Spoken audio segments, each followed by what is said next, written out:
Subscribe कीजिए Suhail computer channel को और बेल आइकन के बटन को दबाइए सबसे पहले लेटेस्ट वीडियो देखने के लिए। अस्सलाम वालेकुम दोस्तों, मैं आपका दोस्त सुहेल फारूक। आप देख रहे हैं मेरा चैनल सुहेल कंप्यूटर्स। दोस्तों, आज की वीडियो में हम आपको बताएंगे कि किस तरह आप अपने लेज़र जेट प्रिंटर की कार्ट्रिज खुद रिफ़िल कर सकते हैं। ये बहुत ही इजी वे है। जो दोस्त ऑफिस या होम यूज़र हैं वो प्रिंटर कार्ट्रिज खुद रिफ़िल कर कर अपनी पेमेंट सेव कर सकते हैं। मेरी वीडियो को लास्ट तक देखिएगा, स्किप बिल्कुल मत कीजिएगा, ताकि आपको प्रिंटर कार्ट्रिज रिफ़िल करने की फुल इन्फॉर्मेशन मिल सके। तो चलें स्टार्ट करते हैं वीडियो।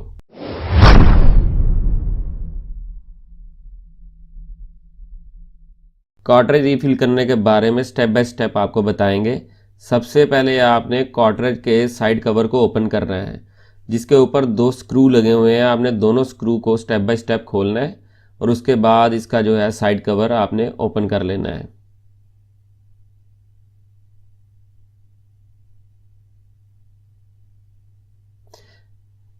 ये इसका साइड कवर ओपन हो गया है। इसके बाद आपने इसका जो ड्रम है उसको आपने बाहर निकालना है। ये देखें, ये ड्रम है, इसको आपने यहाँ से पुश करके इसको बाहर निकाल लेना है। ड्रम बाहर निकालने के बाद आपने टोनर की दूसरी साइड पर एक स्प्रिंग लॉक होता है, जिसको आपने अपने टोनर से बाहर निकाल लेना है। उसके बाद इसके अंदर पीसीआर होता है, उस पीसीआर को भी आपने बाहर निकालना है। इसके बाद टोनर की दोनों साइड पर लॉक पिन होती है, आपने उस लॉक पिन को निकाल लेना है। एक साइड से भी निकाल लेना है और दूसरी साइड से भी निकाल लेना है। ये लॉक पिन निकलने के बाद जो है आपका टोनर दो हिस्सों में डिवाइड हो जाएगा। एक हिस्से में आपका जो है क्लीनर ब्लेड होता है और दूसरे हिस्से में जो है वो आपका मैग्नेट और टोनर रिफिल करने का हिस्सा होता है। तो सबसे पहले हमने ये देखा है कि दोनों साइड से हमने ये लॉक पिन निकाल ली है।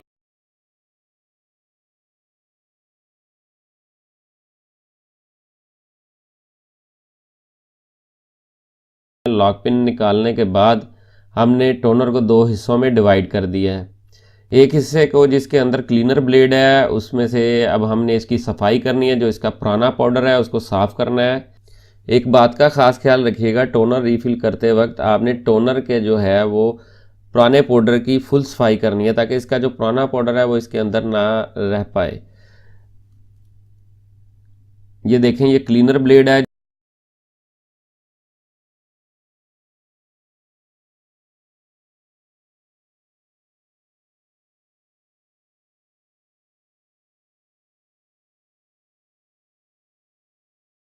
जिसको हमने दोनों साइड पर नट होते हैं, उसको नट खोलकर हमने क्लीनर ब्लेड को बाहर निकाल लिया है।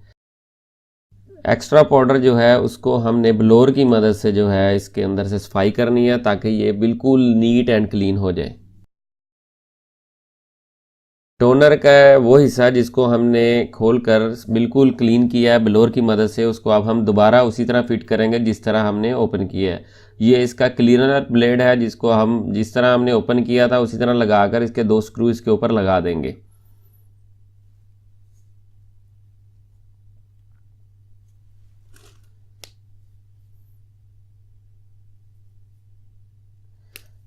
ये दूसरी साइड का स्क्रू भी हमने क्लीनर ब्लेड के ऊपर बिल्कुल फिट कर दिया है।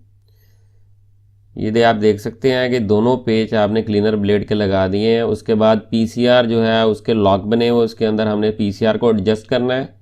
और जिस तरह हमने इसका ड्रम निकाला था बिल्कुल उसी तरह लॉक पिन के अंदर इसका एक साइड से ड्रम हम लगाएंगे और दूसरी साइड से ऑटोमेटिक तौर पे एडजस्ट हो जाएगा। ये अब लॉक को हमने बिल्कुल सीधा कर देना है।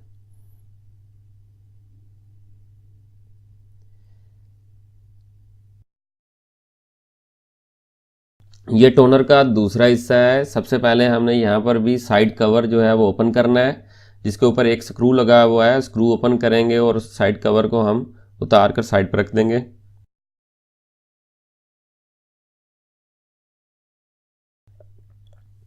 इसके बाद हमने यहाँ से मैग्नेट निकालना है। ये टोनर का मैग्नेट बहुत अहम होता है इसका। ये मैग्नेट जो है, ये जो पाउडर है इसको रोल करके पेपर के ऊपर प्रिंट करने में मदद देता है। ये मैग्नेट की जो है लॉक है।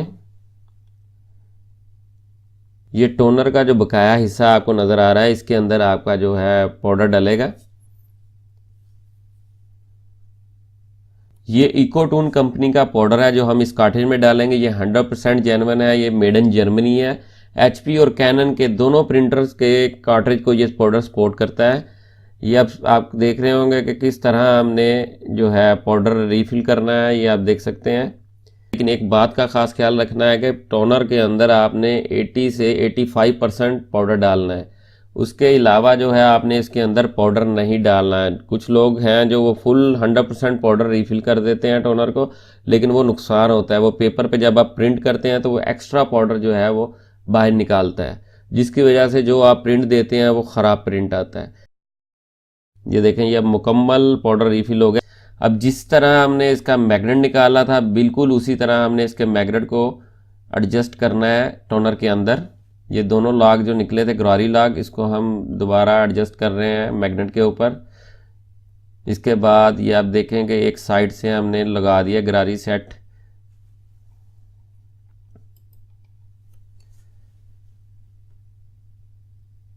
जब मैग्नेट आपने फिट कर लेना है तो उसके बाद आपने गरारी से पकड़े इसको रोल करके चेक करना है कि जो पाउडर आपने डाला है वो मैग्नेट के साथ एडजस्टमेंट करता है कि नहीं। अब ये मैग्नेट का लॉक होता है, जब तक आप ये लॉक सीधा नहीं करेंगे तब तक आप साइड कवर नहीं लगा सकते।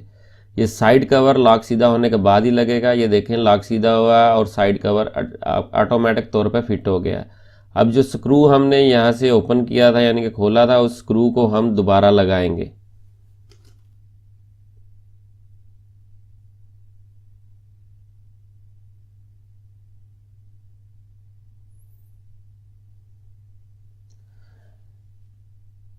अब टोनर के जो दोनों हिस्से जो हमने डिवाइड किए थे दोनों रेडी हैं। अब जिस तरह हमने ओपन किया था उसी तरह बिल्कुल फिट करेंगे।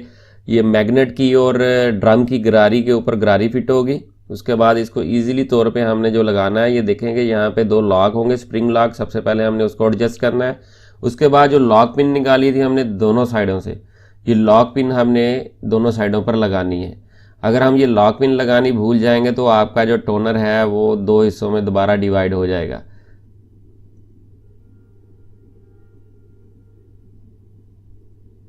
लॉक पिन लगाने के बाद हमने टोनर का जो मेन साइड कवर है उसको हमने एडजस्ट करना है और उसके ऊपर 2 स्क्रू हैं उनको उसी तरह लगाना है हमने दोबारा। ये देखिए, दोनों स्क्रू हमने फिट कर दिए हैं। इसके बाद यहाँ पर जो स्प्रिंग लॉक निकाला था ड्रम के साथ जो एडजस्ट होता है, वो स्प्रिंग लॉक हमने दोबारा लगा देना है।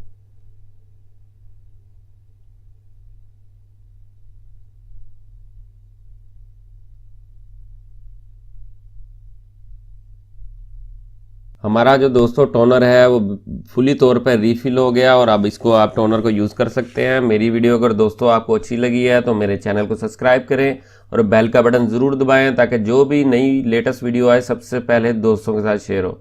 इसके अलावा जो दोस्त इस वीडियो के बारे में मज़ीद कुछ पूछना चाहता है वो कमेंट बॉक्स में मुझसे रब्ता कर सकता है। मेरी हर वीडियो को लाइक और शेयर ज़रूर कीजिएगा। शुक्रिया।